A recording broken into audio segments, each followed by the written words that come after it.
Gerri H. Walker, as the long-term chairman of the Behavioral Wellness Center, formerly North Philadelphia Health System, Girard Medical Center, Board of Directors, and as city representative and commerce director, the chief marketing and business development executive for Philadelphia, overseeing a budget of $108 million and 700 employees, brings a dual perspective to her role as CEO of the Behavioral Wellness Center at Girard. She is a community servant and business leader. Among her many accomplishments, she has been listed in Who's Who and International Entrepreneurs, Business Leaders Worldwide, and American Business Leaders. She has won Power Talk International's worldwide speech competition on the stage of the Sydney Opera House. And she has been married for 57 years, yes, to Reginald Walker, and has 2 children, a daughter and a son. We know they are very different, right? All of her experiences give her a unique outlook on the field of behavioral health, from its impact on youth, the financial health of families and communities, holistic wellness, the need for cultural sensitivity, and the governmental financial commitment needed to make a difference. And that is what she is doing, making a difference in behavioral health. Ladies and gentlemen, I'm honored and grateful to introduce our opening keynote speaker, Mrs. Gerri H. Walker.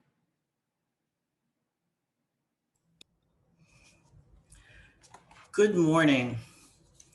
Good morning. I just want to tell Ms. Kennard the words that I took away from that poem, The Mastermind, and what Tanya had to say were love, conscious and unconscious, spirit, and never alone.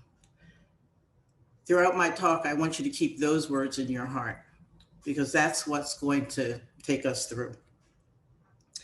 I'm going to take these glasses off because I'm seeing a reflection. You've already heard that I'm the CEO and the president of a behavioral wellness center. We have a private psych hospital that has 65 beds and a total of 203 beds in all, the rest of them being residential beds for the treatment of drug and alcohol abuse. We have an outpatient clinic that serves almost 580 clients. So on any given day on our campus, we're going to see upwards to 1,000 souls. I am the CEO. It's my job to make sure that this organization stays viable, that we have the financial wherewithal to do what we do, but more importantly, that we really give good care and that we take care of those who are giving the care. Well, 2 months ago, we had an executive retreat and we had an outside facilitator. And one of our exercises was to sit in a chair she had put at the beginning of at the front of the room. And as each one of us sat in it, we were to say what we think one of our clients or one of our mental health patients might say, what they were feeling. I selected a couple for you. I need a place where people respect me, love me, where I know people want to support me on my journey. It is hard for me to accept it, but I do want love. Please believe me that I want my life to be different. Help me with these voices. I want to get better. I do not know who I am anymore, or life without drugs and this mental illness. Someone told me to come here. Can you help me?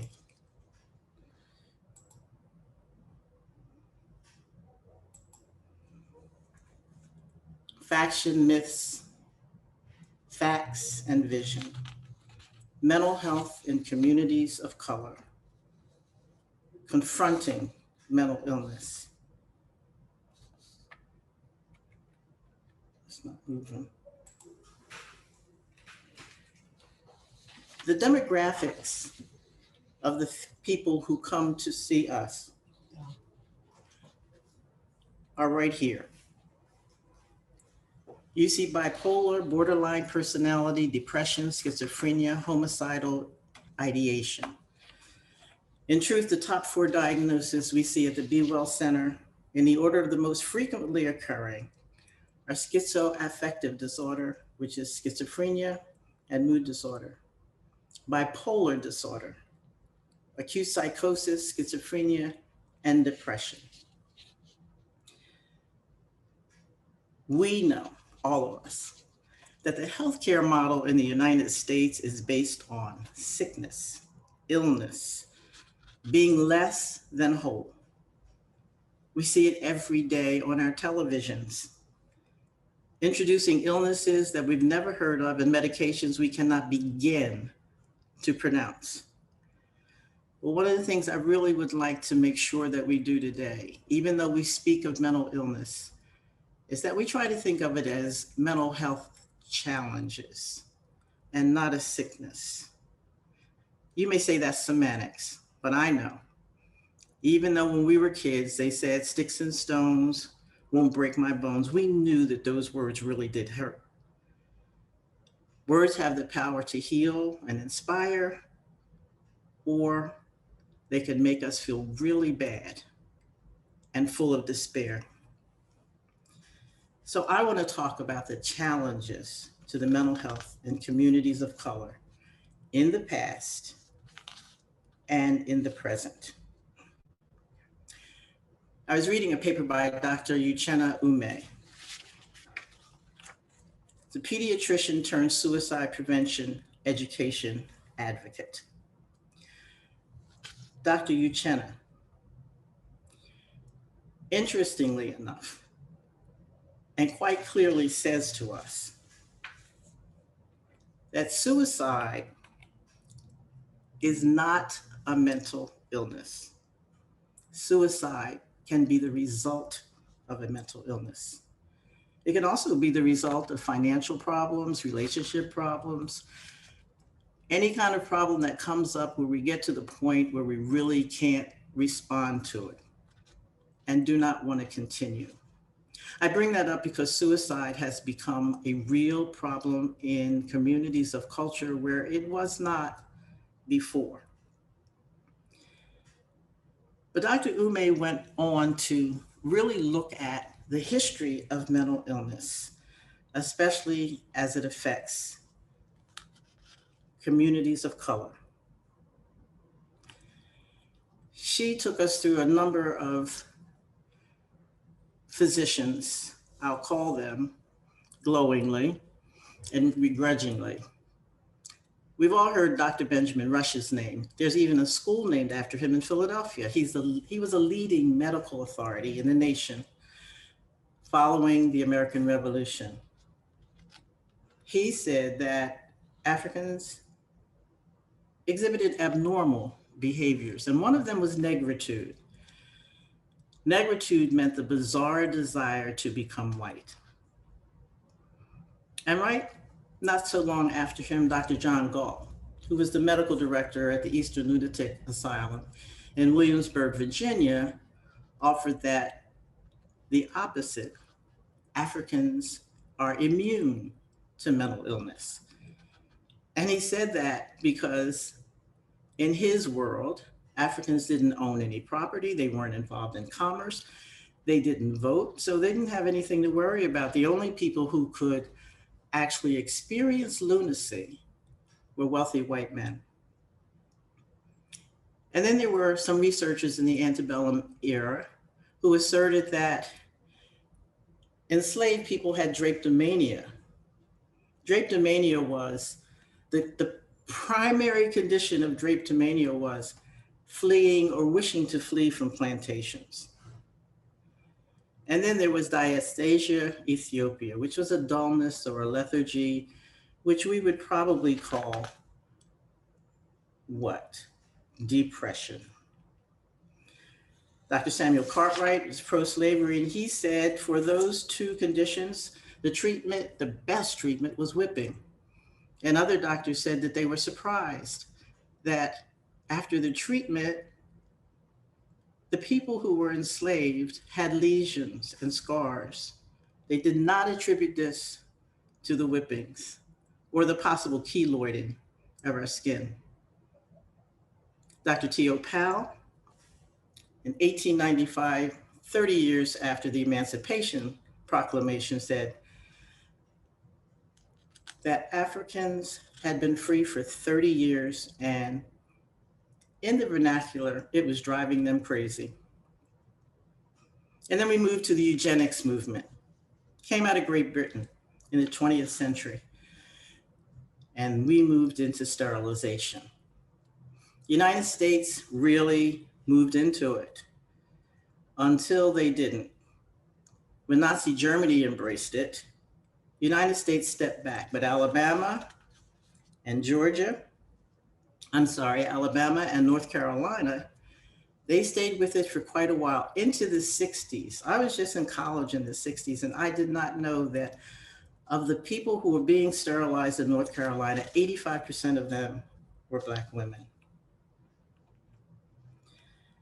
And in the area between 1930 and 1960, there was psychosurgery. And I think you'd be surprised to know that the uprisings in the 60s were attributed to a brain dysfunction. And between the 30s and the 60s, the way that was treated was through lobotomies. Let's just cut it out. And then we have the church that has been with us as people for as long as I can remember, and obviously much longer than that. It has been the stalwart of our communities. It's been a place for community to come together. It's been a place for faith. It's been a place where we feel safe. The church has played its role and continues to play its role. But one thing our religions tend to do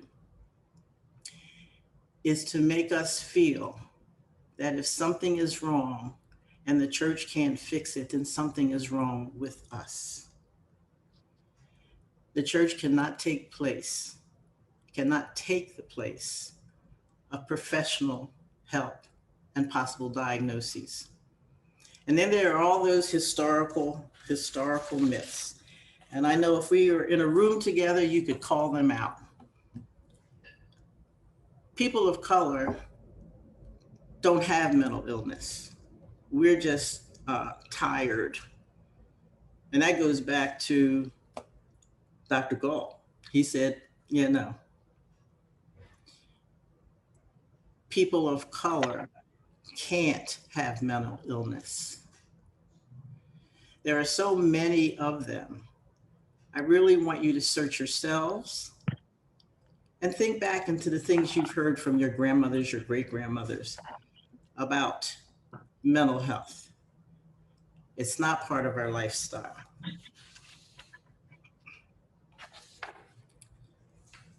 The theme throughout history, and what was not recognized by any of those physicians, was the trauma that we have experienced coming to this country in many different ways, through the holds of ships or through immigration. That historical trauma is with us. It is always with us. It is vicarious. We may not have experienced all of it, but we've seen it. It is personal, it is emotional, and it is physical.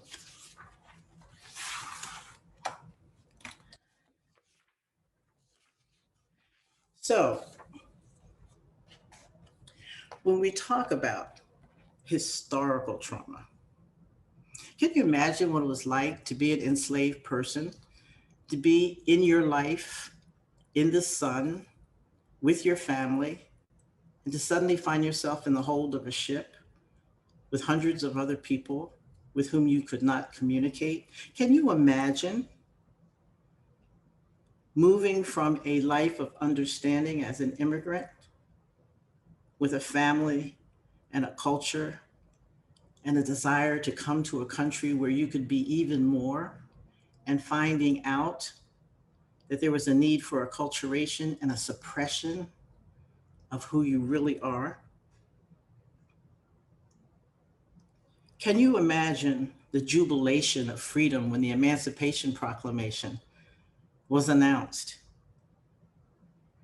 And then finding out that most of you were going to be living in poverty, discrimination, legalized state-sanctioned violence, incarceration.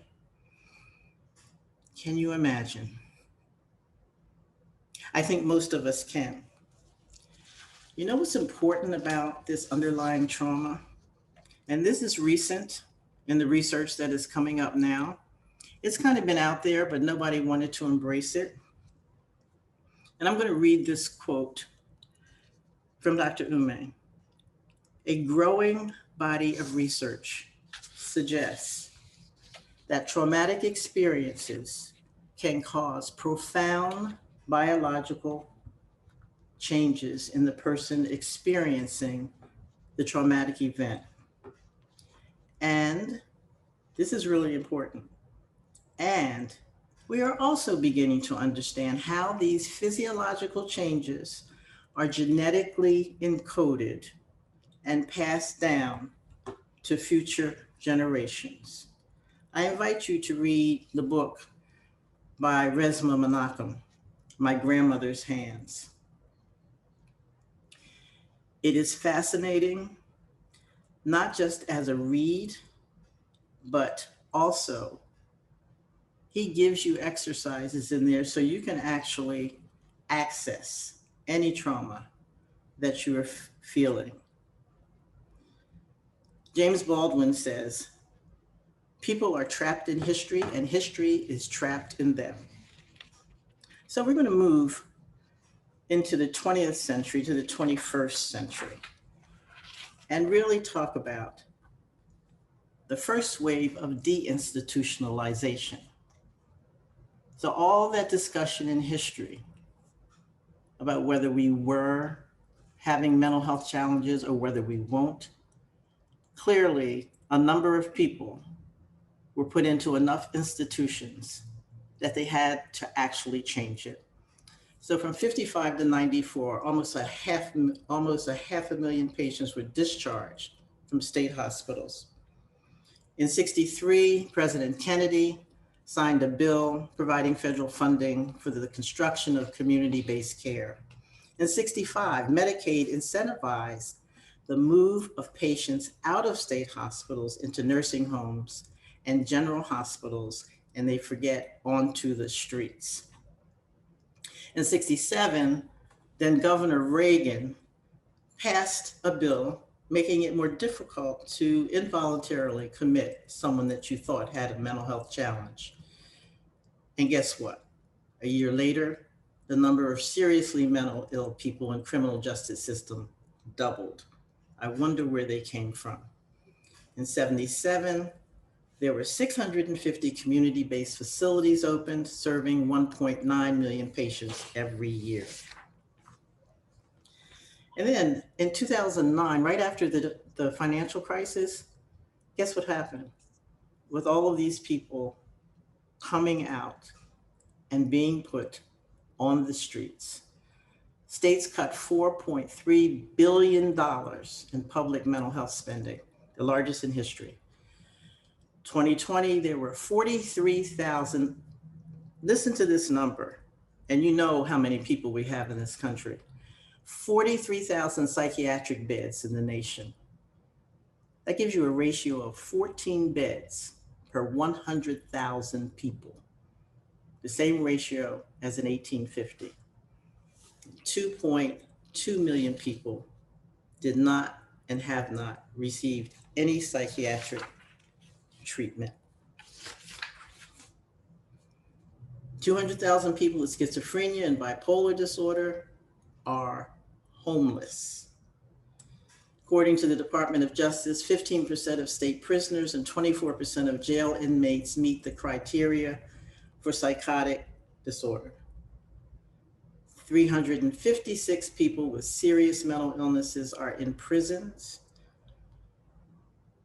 44 out of 50 states, the largest prison or jail holds more people with serious mental illness than the largest state psychiatric hospital.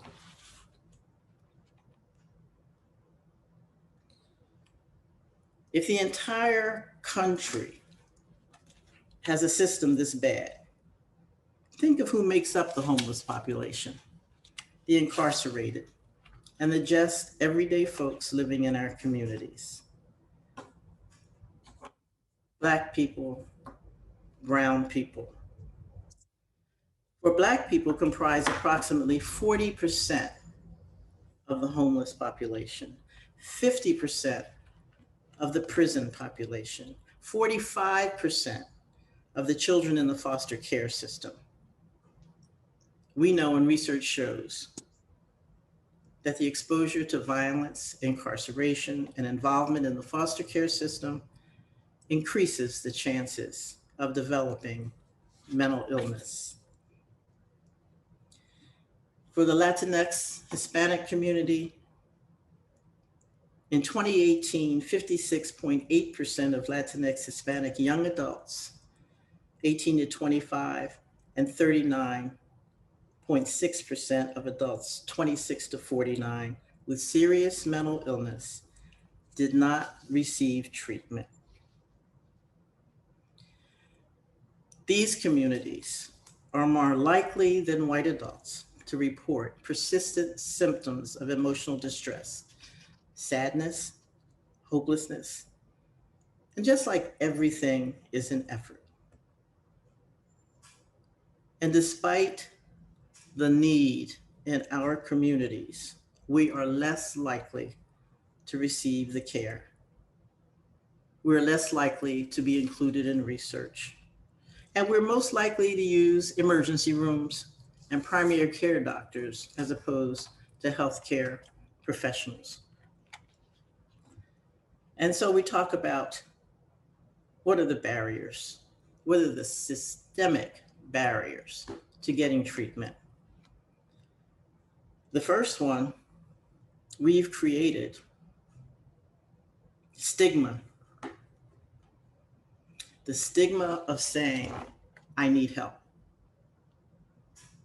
63% of Black people believe that having a mental health condition is a sign of personal weakness. In the Latinx community, it is the same. There's also that thought of bringing shame to the family. So we don't discuss it. We don't talk about it.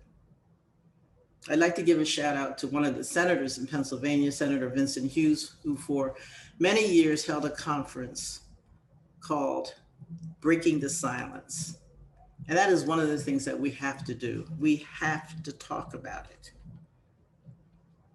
Another barrier is provider bias and inequality of care. There's discrimination in the healthcare system, we know that. We just heard some of the history, but we know there are many other things that have shown us that. Negative experiences, a lack of cultural competency, and they can all lead to misdiagnosis and inadequate treatment. The American Psychological Association says that out of all of their members, only 2% of them are people of color. And so when you have this kind of imbalance, you do come up with misdiagnoses.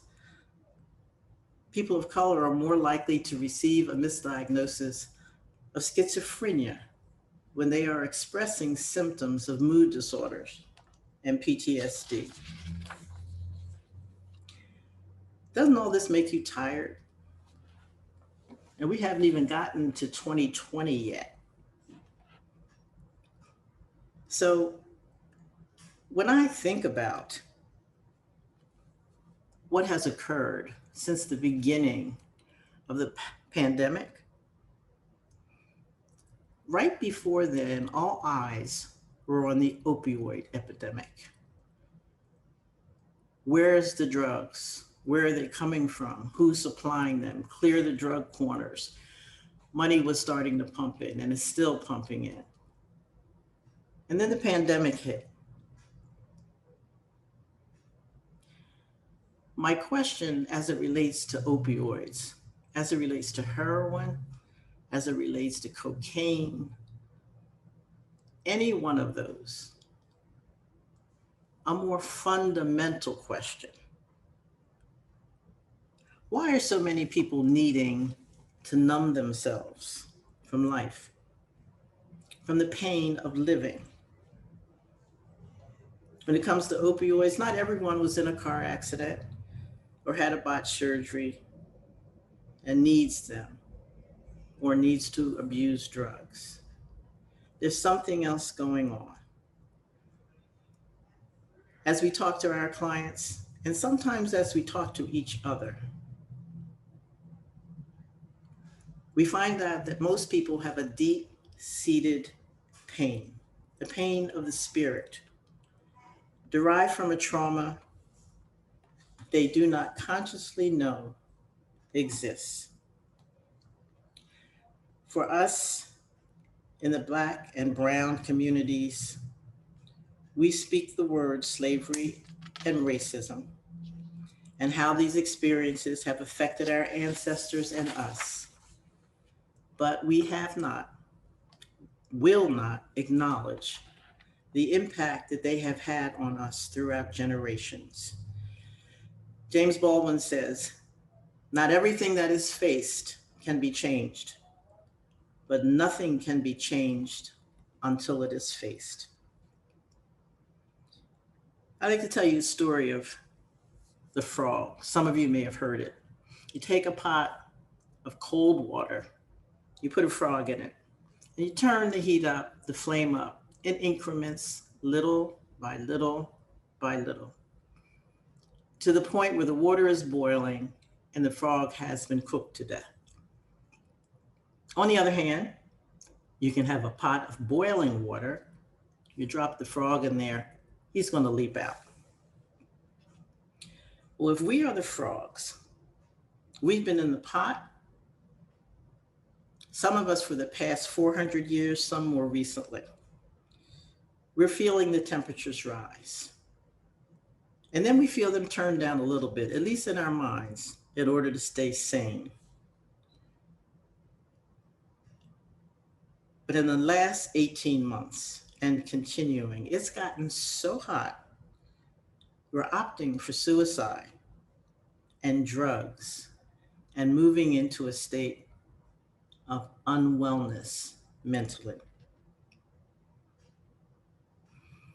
All of these occurrences, the pandemic, the social unrest, the elections, all of it has created more trauma on top of trauma. The murder of men and women of color has escalated in recent months, especially here in Philadelphia, by law enforcement and by members of our own communities. The reports have put us on edge, wondering, will it be me next time, my child, or someone that I love? So right now, I've dumped all this on you. I want you, if you feel comfortable enough, to just close your eyes for a minute and take a very deep breath and let it out with all the noise you can. We can't hear you. And then another deep breath. Bring it all the way up to the top of your head and just let it flow down over your face, relaxing your cheeks, your chin, your neck. And another deep breath in slowly. And allow this breath to wash over your chest and let your shoulders relax. All the way down, making your belly soft. Unclench your backside and let that breath move all the way down through your toes.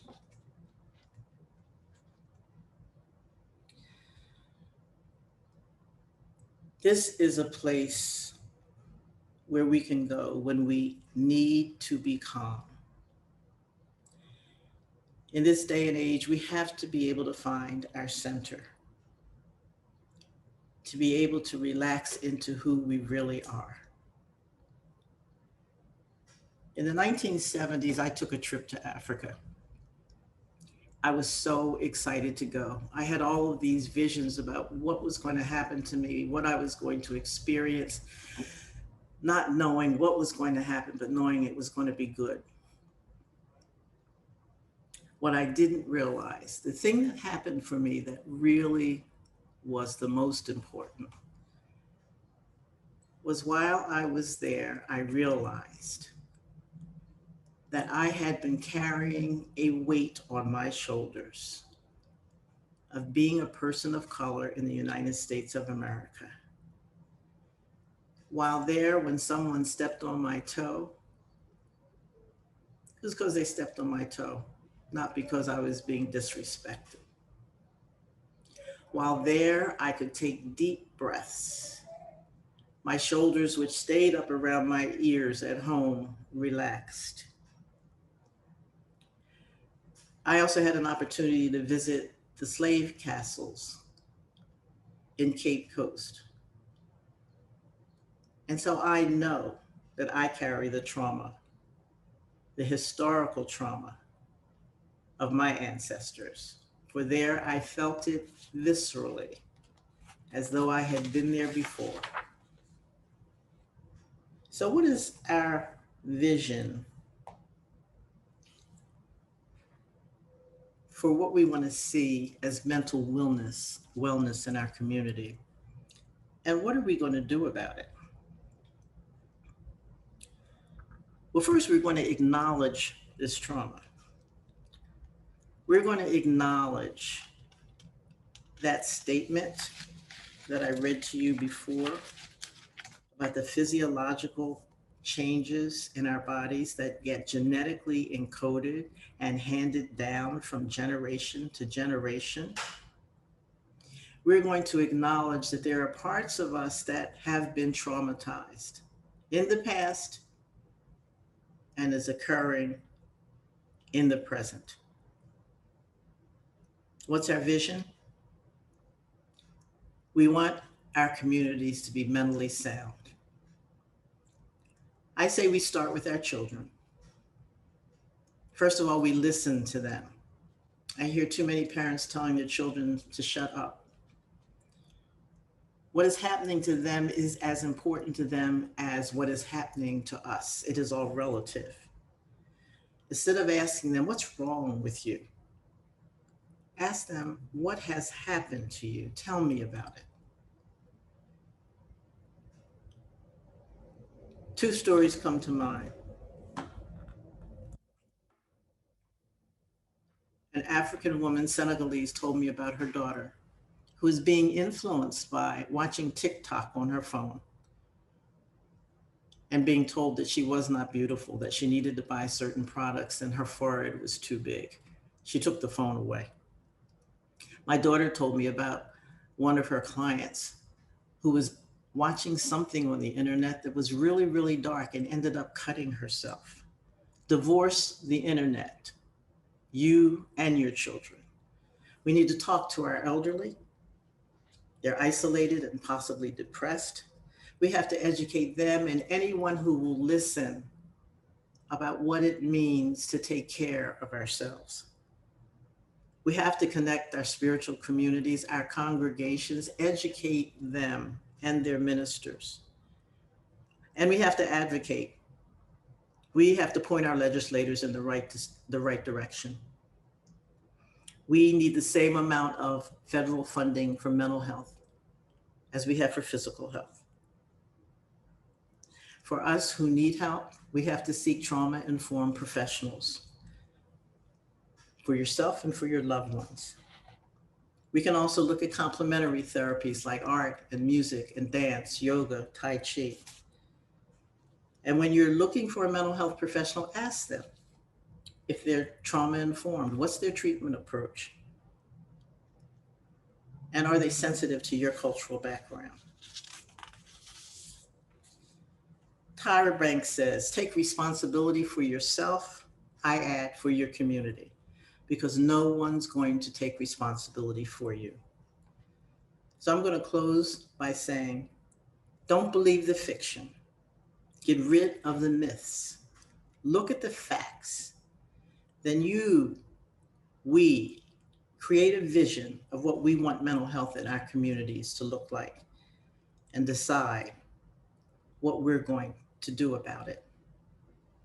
I know this day is going to be a wonderful day, and I am going to listen to every one of you as much as I can. And I thank Tanya Reid for having the foresight and the vision to convene this conference.